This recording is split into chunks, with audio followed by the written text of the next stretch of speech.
Hi, just a quick video about multimeter fuses because somebody on the EEVblog forum raised this, and it's not the first time, and it is a legitimate question. Why on meters like the BM235 and BM786 here, 60 or 6,000 count meter or a 60,000 count meter, it's got a 600 milliamp range, and it says it's fused, but the supplied fuse in it is not actually 600 milliamps. It's actually 400 milliamps. And I actually sell spare fuses for these meters, and they're 400 milliamps. These are Astm brand fuses, and I buy these in bulk, and they're very popular. I also sell the bigger one for the 10 amp range, and these are very nice fuses, the Astm ones. Anyway, yeah, these are only 400 milliamp fuses, and that's actually what's supplied, and that's actually what Bryman recommend for these meters. And this is not specific to Bryman, it's for other manufacturers as well. And, you know, there it is. HV, 620, 400 milliamps, 1000 volts AC DC, UL listed, of course, by the way. And by the way, 1000 volts AC DC. Make sure, if you're replacing the fuses on your multimeter, make sure you get the high 1000 volt rated, or at least, you know, like 600 volt rated ones. Because if you get like the real cheap ass no-name meters, they will have like only 250 volt mains rated fuses in them. And yeah, you don't want that. They can arc over and ruin your day. So yeah, make sure you get like proper high voltage rating fuses if you're going to replace them. Anyway, why do they have 400 milliamps in here if it's actually 600 milliamp range? So what happens if you actually put 600 milliamps through this meter? As you can see, I got 400 milliamps going through there at the moment, and I've got one of these fuses hooked up, and it's not blowing, because the rating of a fuse, a 400 milliamp rating, is not the rating that it actually trips at. That's actually the sustaining current rating. So in theory, we can leave 400 milliamps through this indefinitely and it will not break. It's only when it goes over 400 milliamps will it start to break. And here's where it gets a bit loosey-goosey. So let's take a look at the data sheet for the ASTM fuse that we've got here, right? So we've got the 400 milliamp job here, right? 1000 volt rated.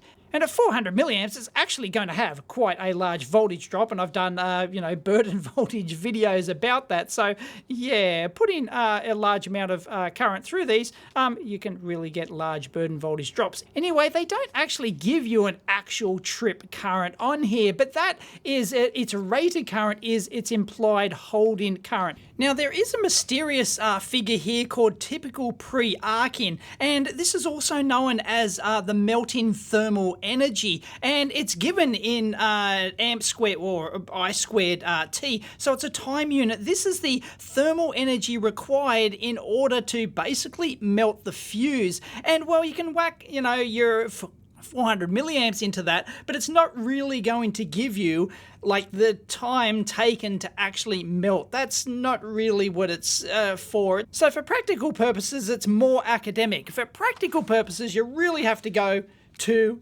the characteristic curves. So you get these time versus current curves. Any good fuse manufacturer will give you these, and you've got to look at the individual specific curve for the actual fuse you've got. Now, unfortunately, they don't have a curve for the specific 400 milliamp one. But of course, you know, here's the 500, here's the 315. Let's just split it down the middle. Well, let's look at 400. 400, if we take 400 up, 400 up, 400 up, 400 up, 400 up, at 400, it's going to be like it's practically off the scale. It's practically indefinite. I mean, it might blow eventually, especially if it is in a confined space and it's heating up, for example. So let's actually measure the temperature of this one, because it is actually going to get fairly warm. So I've actually had this run in for, I don't know, 10, 15 minutes now or something like that. 37 degrees.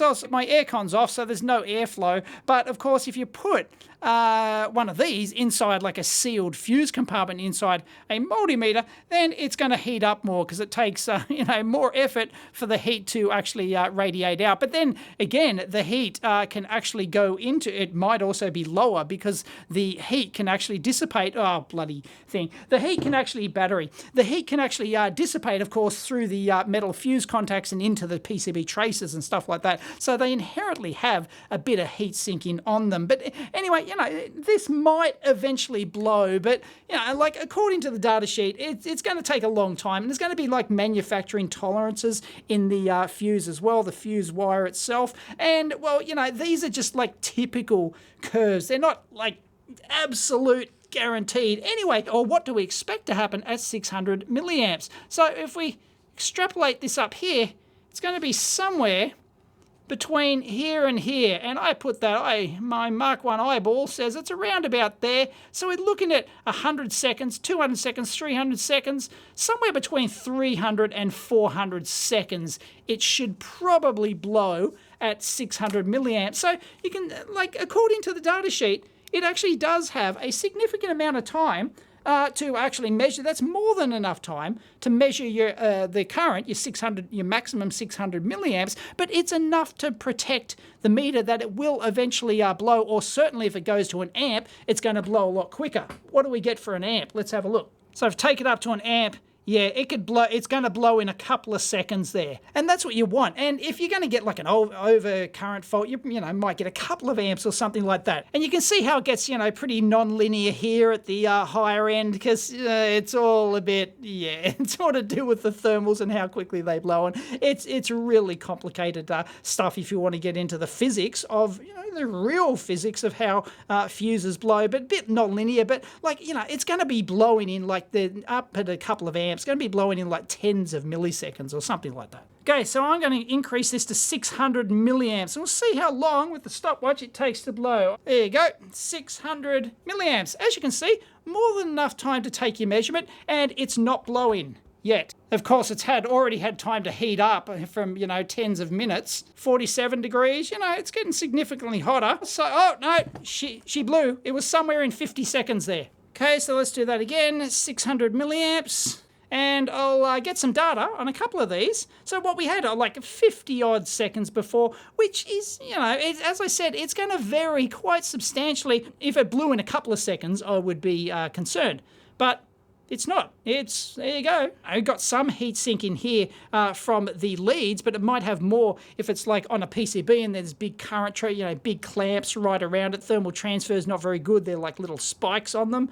So you might actually get them better results inside the meter. But as you can see, look, we're going for a minute 20 now. Oh, there we go. Minute 57. Let's do another one. There is really going to be like a large tolerance difference between these, I think, if we test the whole box. Now, of course, it's got to be said that this is this specific type of fuse. Another brand 400 milliamp, even if it's 1,000 volts, all the specs seem the same. They might have substantially different characteristic curves than these Astm brand ones. So, hey, there we go. 3 minutes 47, was it? This one's up to 53.5 after a minute 46. This one is about to crack 60. Yep, at 2 minutes 40. Well, this one's a champ. 63, of course. We don't know what the internal temperature is because it's all embedded inside the ceramic or the sand. Well, there we go. 3 minutes 22. That's 63 degrees. We have our first 4 minute jobby. Look at this. Oh, you little ripper. Really big tolerance range on these fuses, which is why, you know, you don't necessarily want to overrate them. It looks like they've chosen it right. Go, you little beauty. It lasted 3 times longer than that first one we tested.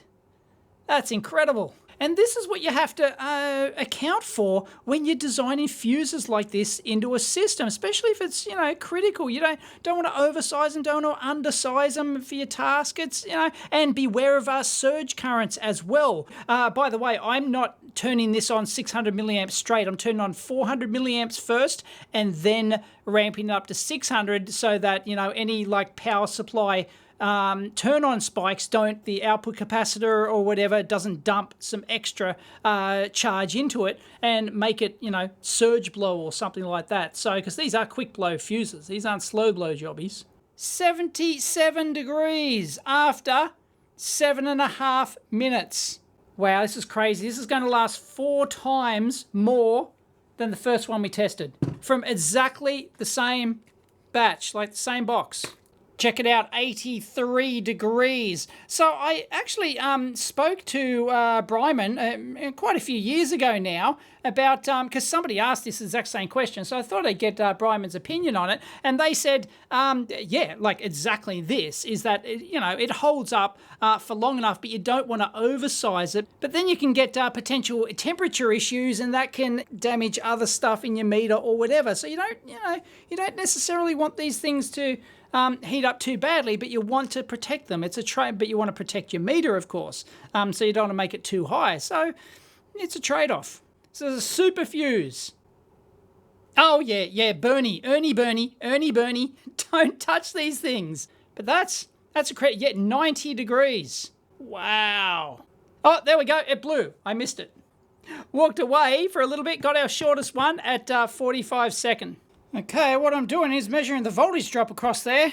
And as you can see, it is sort of ramping up, isn't it? Oh, you wonder if there's, I don't think I've ever experimented with this. I wonder if there's like a really rapid ramp up right near the point of failure. You can really see what happens when these things really, heat it up, because, well, it's changing the resistance of the filament and it's just going uppity up and up. So there, yeah, that's probably like at 80 degrees or something now. More.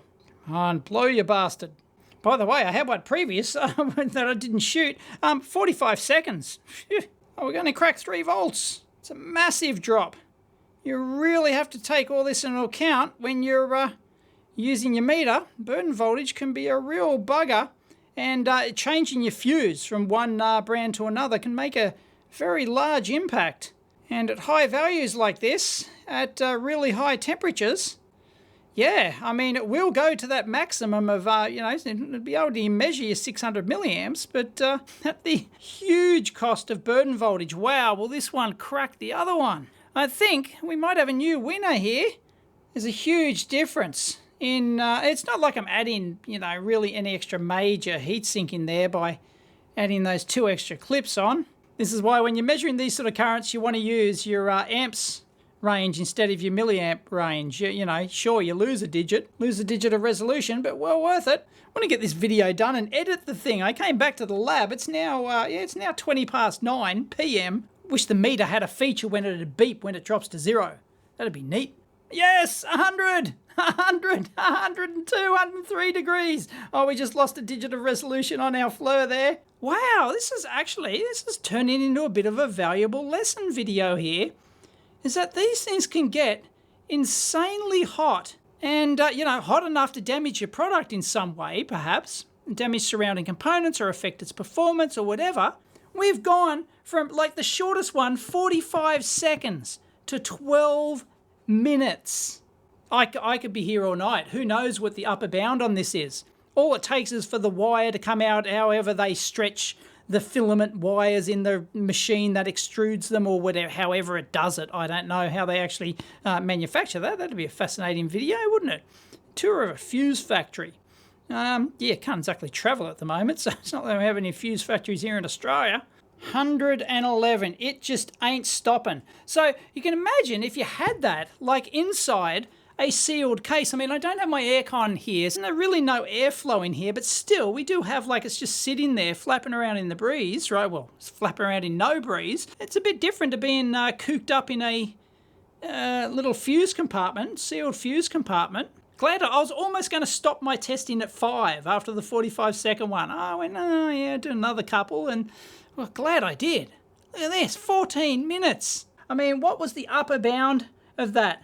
1,000 seconds. 1,000 divided by 60, that's 16.6 minutes. So, that's like, and that's just like eyeballing it and guesstimating that the characteristic curve is going to be in there somewhere. But you can see when you got huge vertical lines like this and not much differentiation, it's, the more that these lines get vertical, the more they get vertical, the more uncertainty you have. That's how it works. If it's more slopey like that, then you're going to get a narrower band of uncertainty for any given fuse. But they don't even give you uncertainty characteristics. This is just like typical curves. So like they don't even give you any notes for it. They just say, here's the graph, we've measured it.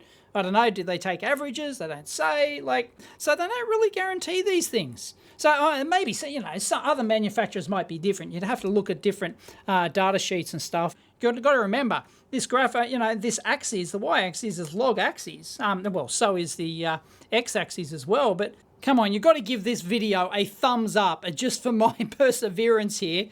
Perseverance rover just landed. Fantastic. Did a video and did a live stream of that. Come on, you got to give this video a thumbs up just for me standing here wait for a bloody fuse to blow. Ah, the glamorous life of engineering video blogging. 118. Why is the current dropping? I've got a constant current power supply. And unfortunately, I can't show you what power supply I'm using because it hasn't been released yet. It's up there. Hasn't been released yet. There it is. 22 minutes. I actually know why the current dropped though, because we've reached the compliance voltage of the power supply. I had it set to 6 volts. 6.17 is the highest. So yeah, unfortunately I chose a 6 volt output power supply to do this test. It didn't even occur to me that we'd get to that sort of compliance voltage. That's nuts. I might actually stop it because really the only... Better not put paper on top of that, it'll burn. I've done that. That's not the first time I've actually burnt paper from components. I've even put them in the report. I've even put the burnt piece of paper in the report to show, the test report to show. Anyway, long story. The only guaranteed spec they give you is up here in the vague electrical characteristics, and they just say, well, at 1 of its nominal current, I nominal, it's going to, it'll last at least 4 hours minimum. So in theory, that 400 milliamp fuse can blow after 4 hours. But then they only specify like 120 seconds, absolute maximum, 2.5 times the nominal current, and we're like nowhere near 2.5 times the nominal current. So yeah, take these curves with a grain of salt. I'm going to stop it, and we'll I'll change my supply, and we'll try and ramp this thing up to say 700 milliamps, see if it blows. All right, so I'm back to 400 milliamps. I've got a compliance voltage of 10 volts this time, so yeah, we're still at 3.6 volts. Anyway, let's now ramp this up to, let's go 0.7, shall we? Let's try 700 milliamps. So I'll reset that time, so that lasted, at least 30 minutes. Here we go, 0.7, go. And, whoa, oh, geez, no, it blew. It blew straight away. It just couldn't handle it. So, yeah. So you can see that, like, any gross overload will blow these things, almost practically instantly. So it'll save your meter, it'll save your circuit in a gross overload. And that's what fuses are designed to do. They're designed for gross overloads. They're not designed for, like, really, discriminatory current. Like, you can't really design a product for a fuse to blow within a specific region, because look at the slope of these curves. You're just not going to get that when you have a slope like that. You might get other brands of fuses where you might get a more controlled characteristic, so to speak, or a softer, I don't know, what would be the word for that? For, making the slope go, near vertical and having a big tolerance, maybe a tighter tolerance, for example. Something like that. You got a better word for that? Leave it in the comments. I'm sure it's a tip of my tongue if I actually thought about it. Anyway, yeah, you could, different types, but then if the user goes and changes the fuse to whatever, like, that can totally change your product and change the safety of your product. It can change the characteristics based on burden voltage and other stuff. So yeah, you really have to take this stuff into account. Anyway, that's fascinating. So I've got one, 30 plus minutes. So there you go. We went from 45 seconds at the lowest one. The first one was around about that, wasn't it? And then we went up to 30 plus minutes. Massive tolerance in fuses like this. All right, what I've got here is a data sheet for a Seba brand. This is basically the identical fuse to the Astm. So once again, fast blow fuse, 400 milliamps, 1000 volts. There's the actual part number there. Once again, UL listed. So the interesting thing is that the characteristic curves are very different. It only has one curve like this, or though it actually has two for different current ranges. One for 100 milliamps to 800 milliamps, and one for 1 amp to 2 amps. Now, check this out. For 100 milliamps to 800 milliamps, they don't even give you a graph that extends down, and this is times the nominal current times IN. So they don't actually. So you have to multiply. So this is so this will be 400 milliamps. They don't give you any separate characteristic curves for all the different currents. It's the one curve for all of them. So once again, like it's totally different to the ASTM fuse, which seems more comprehensive in terms of the characteristic curves. But interestingly, look. It's the unfilled triangle there. The curve stops at 4 times the nominal current. So 4 fours, that's 1.6 amps. Beyond that, we just don't know. I mean, you could, kind of like say, oh, it's going to be a similar curve to that. But they don't actually give you the data. So we have no idea, because ours would be at 600 milliamps. It'd be 1.5 times 400 milliamps. So it'd be this. This is seconds. But we just don't know the value. So anyway, I'm just going to whack this in and test it. See what we get. Okay, this is the SEBA at 400 milliamps. There you go. A little bit lower drop, but it's neither here nor there. It's heating up a little bit. So let's choose 0.6. There we go. It's jumped up to 1.1. And let's see how long it takes. Okay, we're at 4 minutes now. Only 1.2 volts drop. And we're looking at 65 degrees there. So it just goes to show that really, in this particular case, if you were designing a product, these SEBA fuses, they're less predictable than, you don't even have the data. You don't know what this curve, you can assume the curve's going to do something, but at least the ASTM fuses had all the multiple characteristics. At least you could, get a indication. You don't get that with the SEBA fuses. So, really, the ASTM fuses are more tightly spec'd. They're better controlled. They're better to design into your product than the SEBA fuses in this particular case, because we have no idea. This could just last forever. And well, if that's what you want, that's fine. But if you're trying to protect your product or do whatever, the lack of data like this could be a real problem. You would have to do your own testing and then continue to do testing to ensure that they haven't changed your manufacturing process, etc. over time. Because you can't design this SEBA fuse into your product and then measure them and they're all fine. You've done all your due diligence and everything's hunky-dory. And then a year or two later, out in the field, all your fuses start blowing, or they don't start blowing or whatever. And you go back to them and say, hey, what's changed? What are you doing? And they'll go, oh, sorry, we don't provide any data below 4 times the nominal current. So if you did your own testing, well, that's on you. That ain't our problem. Okay, we're getting towards 20 minutes now. 1.2 volts drop and 65 degrees there. Yeah, this sucker's just not going to blow. So I'll ramp it up to 700 milliamps. Okay, 700 milliamps, go. Yeah, significantly higher.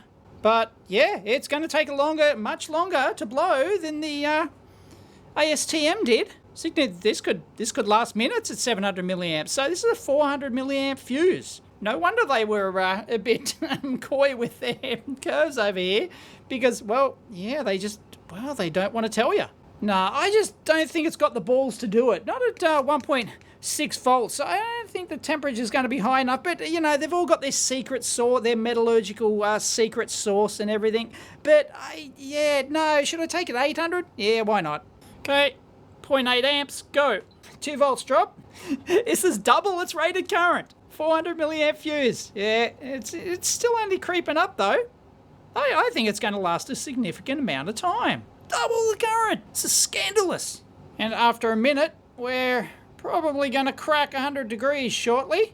Okay, no, this is getting ridiculous. 5 minutes at twice the current. And if you attempt to extrapolate the curve here, you're probably going to come a gutser. Because look, this is 1 second here at basically two times the nominal current, which is what we're at. It should last that 1 second, but nope. So obviously, something, it's really ramping up when it gets past here. It's just going nuts. That's why they don't bother. And look how they actually reset this. I mean, what do you choose if you're designing your product? Let's say at 4 times nominal current, in this particular case, 1.6 amps for a 400 milliamp fuse. Which data point do you choose? Do you choose this one or this one? But this is like Schrodinger's data. So, yeah, it's ridiculous. But anyway, you are down in like the millisecond, tens of milliseconds region. So I guess it doesn't matter too much. Okay, so we have the data, let's say 3 times here. 3 times nominal current, 1.2 amps. You expect that to blow in like, well, a couple of hundred milliseconds here. This is 1 second. So let's go. Let's give that a whirl. All right, here we go. I'm going to take it to 1.2 amps for a 400 milliamp fuse. Let's give it a go. I've just had it for like a minute. I've sort of like blown it, let it cool down for a little bit at 400 milliamps. So I'm going to ramp it up right to 1.2. Here we go. Oh, an amp. Oh, what? Oh, that's right. Sorry. Oh, no, it blew. It blew. Sorry, dope. My power supply again. Power supply was only capable of maximum of an amp. So anyway, when you take it up to an amp, yeah, it blew within what, sub 10 seconds there or something like that. So, okay. But yeah, in any case, I think there's a good reason why they're not giving you the data below like 4 times nominal. Bastards. And there are various standards for these fuses, by the way. There's an IEC standard, which is 60127-2, I believe, is the latest one. And also the UL 248 standard, which it looks like these fuses might actually go by. And of course it's hard to get these standards, but I was able to get this page, which is a 6x32 quick act in low braking capacity. It's not a high braking, high voltage capacity one. I don't know if that changes. Please leave it in the comments if you've actually got the standards and stuff. But anyway, it does give you like maximum voltage drops, maximum power dissipation, 1.6 watts and stuff like that for like nominal 400 milliamps. So take this with a grain of salt. But it does actually give you down here, look, it actually doesn't give you anything actually below 2 times nominal current. It just says, look, at 2 times nominal current, a maximum for 100 milliamps to a 10 amp fuse is 20 seconds. So yeah, what happens at 1.5? Like, But then it does have, like, as part of the endurance testing down here, it says, 1.15 times nominal current for an hour and things like that. It must survive 100 cycles at 1.05 times the rated current and stuff like that. So yeah, you can actually heat these things up and cool them back down, and there are endurance standards for these. So yeah, but it just like complicates the whole thing. But it certainly might explain why there's a difference between the SIBA one and the ATSM one. They might be working to different standards. And well, if you're serious about this sort of stuff, like you got to take all this into consideration. I found something on the UL 248 standard anyway, and there's all these different classes and things like that. And of course, there's ambient like derating temperatures. So if your product's being used from like 0 to 40 or something like that can like make a fairly big difference in the rating capacity, the effect on the blowing time, the effect on the carrying current and stuff like that. So yeah, it's all up in the air. Hold on to your hat. I just found this from Little Fuse, the importance of fuse low overload performance.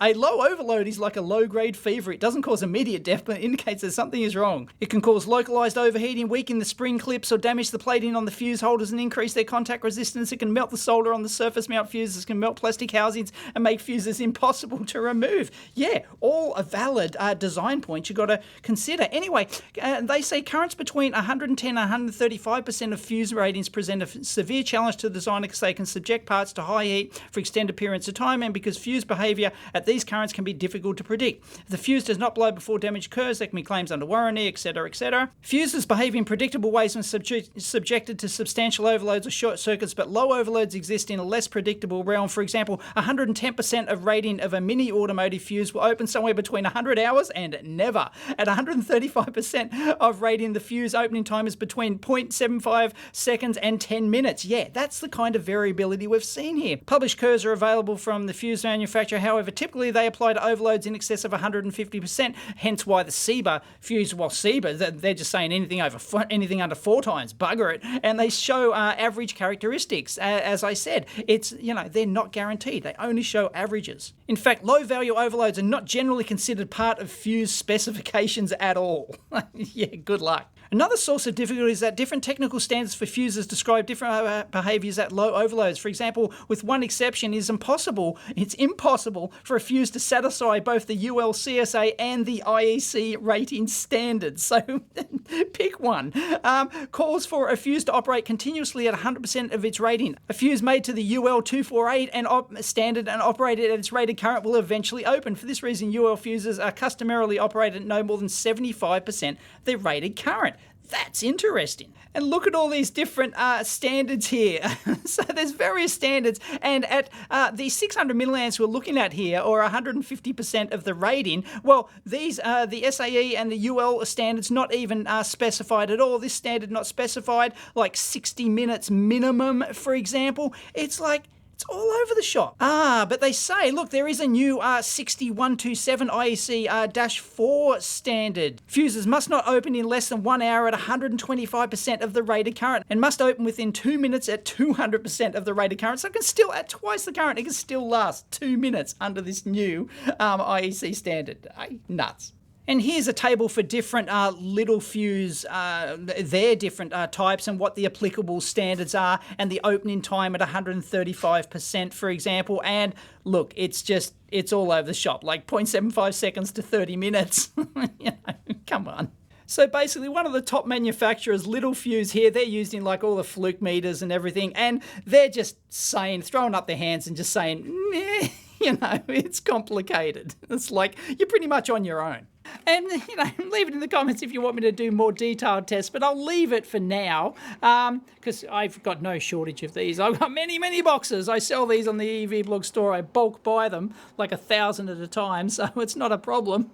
If I want to do a huge number of tests, I'd have to automate this rig. There's no way I'd want to sit there. Maybe would that be a mini project anyone would want to see?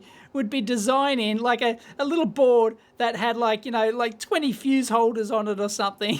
And you measure 10 at a time. You'd have like independent current generators for each one, and then you'd have like a timer for each one, and then you'd have like you could automate them. You would actually do that if you were a test engineer, as I was, donkey's years, did test engineering, and they're the sort of jigs that you would actually design for stuff like this, for measuring production characteristics. Although, if you want the full characteristics and stuff like that, that's more complicated. But if you just wanted to like sample test fuses coming off the production line, you might actually have a jig, and they probably do have a jig, and they might, just sample test, a handful from each batch or something like that, just to see that they're within the rather large tolerance that they actually have here. It's interesting because they sell like 315 milliamps, 400 milliamps, 500 milliamps. They don't even give you a curve for the 400 milliamp job, right? And the tolerance between like even the 315 milliamp and the half amp here, like you might find that the half amp might blow quicker than a particular 315 milliamp, just based on the tolerance and the massive slope of this line here. So yeah, fuses, fascinating business. Anyway, I think this video is probably fascinating enough to elevate to the main channel. So if you like that video, please give it a big thumbs up. As always, comment down below. Do you work in a fuse factory? I'm sure somebody out there does. There's always a viewer out there that has worked in something or other that I mentioned. Doesn't matter how obscure it is. And leave it in the comments down below. So I hope you found that fascinating. Yeah. Fuses. Anyway, so to answer the question, like, is a 400 milliamp fuse suitable for a meter like this? And Brymer's not the only one that sort of like underrates their fuses like this, and there's probably good reasons why you would actually want to do that. And yeah, sure, you can measure up to your 600 milliamps, but it could blow depending on what type of fuse you've got. It'll eventually blow, could blow in seconds, tens of seconds, minutes, tens of minutes. So huge variability. Anyway, fascinating stuff. Catch you next time.